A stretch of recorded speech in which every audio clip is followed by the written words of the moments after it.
Okay, I gotta be honest with you, what even is this? Because this right here looks like it violated every single plant health guideline imaginable. We're talking severe physiological stress, the kind you don't get overnight, most likely caused by root rot or even crown rot. Usually the result of overwatering, poor drainage, or both working together like a tag team of destruction. And the symptoms? Oh, they're loud. The most obvious one, progressive yellowing and browning of the lower leaves. They're limp, dehydrated, basically hanging on like they already accepted their fate. And here's why that happens. When the root system is damaged, it can't transport water properly anymore. So even if the pot is wet, the plant is effectively dying of thirst. And to survive, it starts sacrificing its oldest leaves first. Now look closer at the base, right where the leaves meet the stem, that dark discoloration. Yeah, that's a red flag, because that usually means water has been sitting there, trapped in the crown, not drying properly. And that's how you invite bacterial or fungal decay straight into the core of the plant. And once the crown is involved, things get serious fast. Now sure, the top leaves are still green, but don't let that fool you. That dull, lifeless texture, that's early stage decline. They're already starting to suffer from lack of water, lack of nutrients, and a system that's slowly failing underneath. So what you're looking at here is not just a sad plant. This is a system collapse in progress. So now, we move fast, because at this stage, hesitation is how you lose the plant. We start by trimming off any dead or dying parts. No second guessing. No, maybe it'll recover. And oh, if it's fully gone, it's coming off. Because leaving dead tissue on the plant does nothing. It doesn't heal, it doesn't recover, it just sits there and becomes a breeding ground for bacteria, fungi, and everything else trying to finish the job. So we cut it away, clean, precise, controlled. And what we're looking for is anything still alive. Firm tissue, healthy color, no mush, no rot, nothing collapsing under pressure. Because this step, it's not about making the plant look nice. It's about isolating the damage so the rest can survive. And this doesn't just apply to orchids. This works for plants in general. You remove the bad first, before you even think about saving the good. Because if you don't, the problem spreads. But if you do it right, you give whatever's left a fighting chance.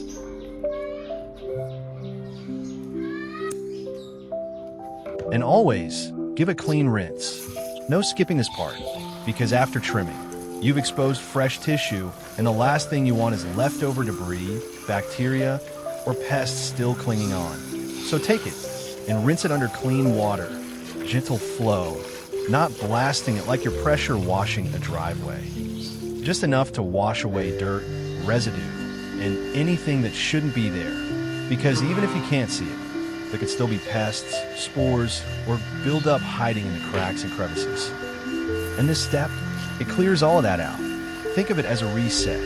You remove the damage, then you clean the system. Because going into recovery with a dirty plant, that's just asking the problem to come right back. So keep it simple. Clean water, gentle rinse, done right. Because sometimes, the best thing you can do is start fresh. Now comes our first solution, lemonade. But hold up, we are not making this for ourselves. This one is for the plant. And before you start tossing in sugar and turning this into a summer drink. And no, keep it consistent, clean, diluted, controlled.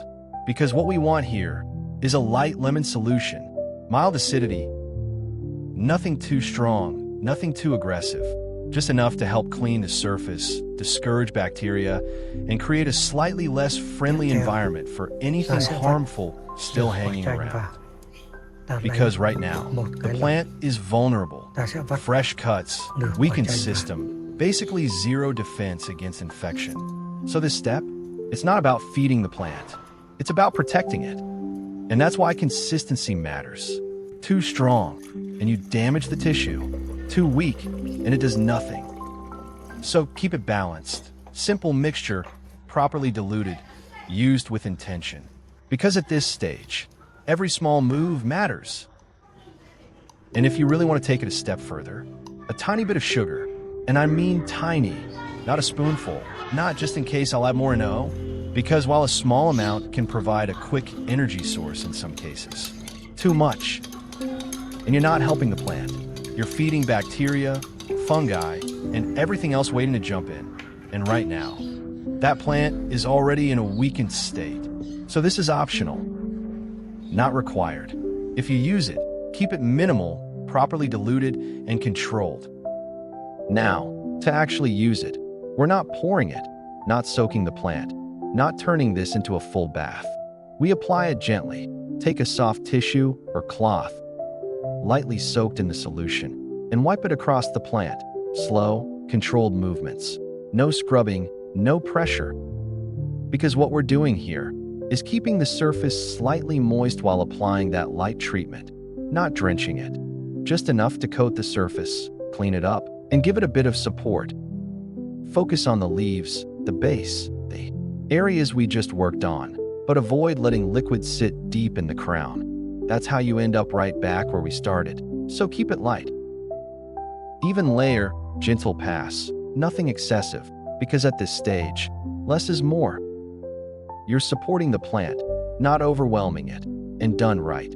This step helps stabilize everything, without pushing it over the edge. Once that's done, it's time to move. Because this plant, it's been through enough. Now it needs a proper place to recover. And that new home is exactly what you'd expect. A well-prepared pot and a handful of pine bark. Simple, effective, and exactly what this situation calls for. No dense soil, no heavy mix that traps water. Pine bark. Chunky, airy, built for airflow and controlled moisture. Because after everything we just dealt with, the last thing we want is water sitting around the roots again.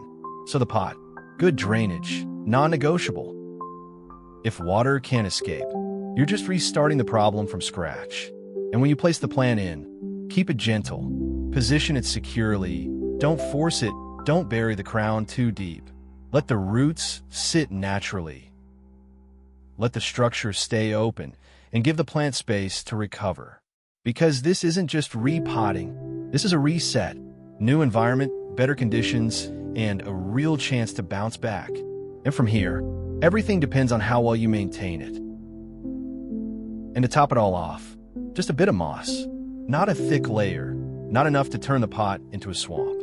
Just a small amount on top, enough to help regulate moisture and ease the transition. Because right now, the plant is recovering. It needs a bit of support, something to hold light humidity around the surface without trapping too much water. And that's exactly what this does. But again, control too much moss, and you trap moisture, reduce airflow, and invite rot right back into the system. So keep it light. Just enough to help, not enough to take over. And once that's in place, you're good to go.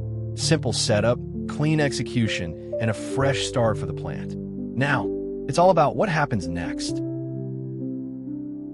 And finally, what's left is maintenance, keeping it moist. But let's be clear, moist does not mean wet. You're not soaking the pot, not flooding it like you're trying to undo all your hard work.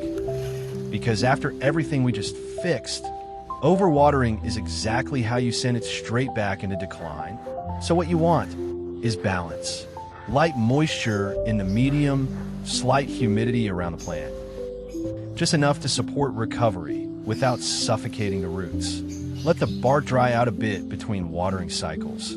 Give those roots access to air, because orchids don't just need water. They need oxygen too, so you stay consistent. Check the medium. Adjust based on your environment, your temperature, your airflow. No fixed schedule, no blind routine. You respond to the plant. Because at this stage, it's no longer about saving it. It's about maintaining it. And if you get this part right, everything else takes care of itself.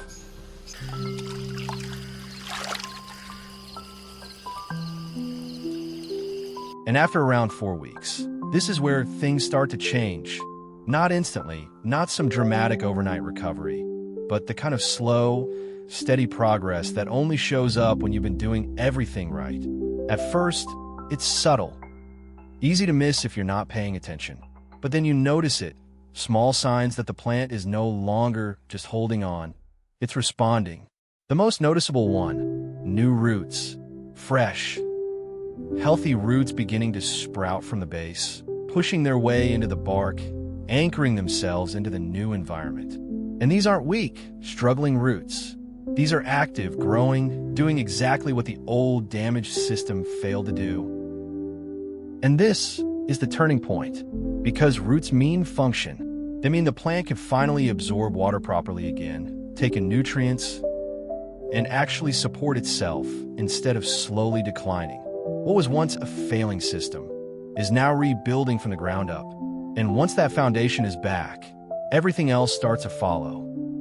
The leaves begin to regain firmness, color slowly improves, and the overall structure starts to look more stable, more alive. It's not flashy, not something that instantly grabs attention, but it's real progress, the kind that lasts. And finally, one last solution we need to make. And this one, we're not using it just once. This is something we'll be making from now on, as part of our routine care, an uncooked rice solution. Simple, easy to make, and surprisingly effective when used correctly. All we need is raw rice and water. Let it soak or give it a light rinse. And what you get is that slightly cloudy water. And that is what we're after, because this solution is gentle, not heavy like fertilizers, not aggressive, not something that overwhelms the plant, just a light, supportive boost that you can use regularly without throwing everything out of balance. And at this stage, that's exactly what we want. The plant is recovering, stabilizing, building new roots. So instead of forcing growth, we support it, give a little extra, without pushing it too far. But again, control. You don't replace all watering with this. You rotate it in. Use it as part of your routine, keep things balanced, and let the plant respond naturally. Because this right here, this becomes part of your system, not a one-time trick, something you use consistently to keep the plant thriving long-term. And while we're doing this, quick reminder, you can switch between regular clean water and the rice solution. You don't stick to just one, because balance is everything here. The rice solution is a support tool, not a replacement for normal watering. So you rotate it, one cycle with clean water, next cycle with rice solution. Keep things consistent, keep things controlled. Because if you overuse it, you're not helping the plant. You're creating buildup, throwing off the balance, and slowly causing problems you won't notice until it's too late. But when you alternate properly, that's where it works. Clean water keeps everything flushed and stable. Rice solution adds a light boost, supporting growth without overwhelming the system. Two simple inputs, working together. And once you get that rhythm down, it becomes effortless. No guessing, no overthinking, just a system that works.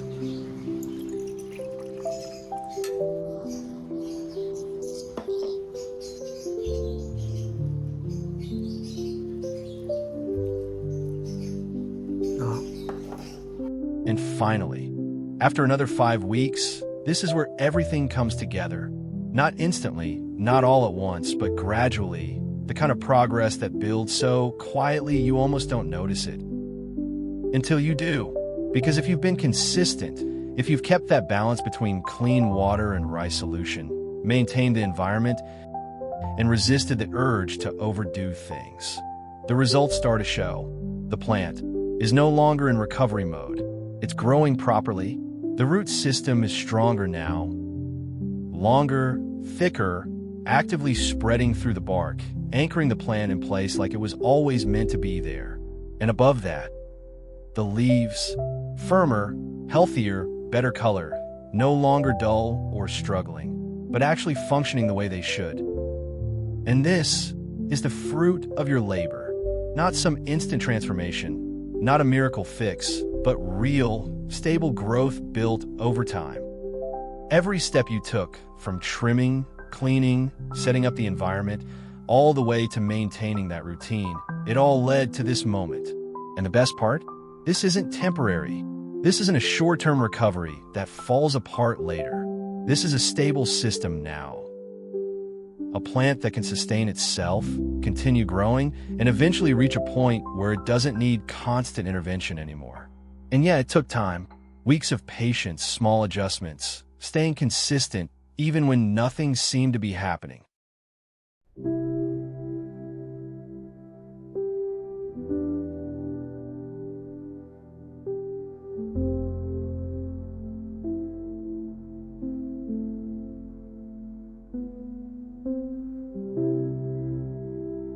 And there you have it. What started as a plan on the edge of collapse is now stable, recovering, and actually growing again. No shortcuts, no miracle hacks, no just do this and it magically works nonsense. Just understanding the problem and applying the right steps. Because at the end of the day, plant care isn't about luck. It's about method. And once you understand that, you stop guessing and start getting results. Now, if you made it this far, and this helped you bring a plant back from the brink, there's more where that came from. Same approach, simple, practical, and built around what actually works. So if you don't want to keep relearning the same lessons the hard way, you already know where to look. Check out the rest of the channel. Chances are your next fix is already waiting for you. And with that, I'll see you in the next one.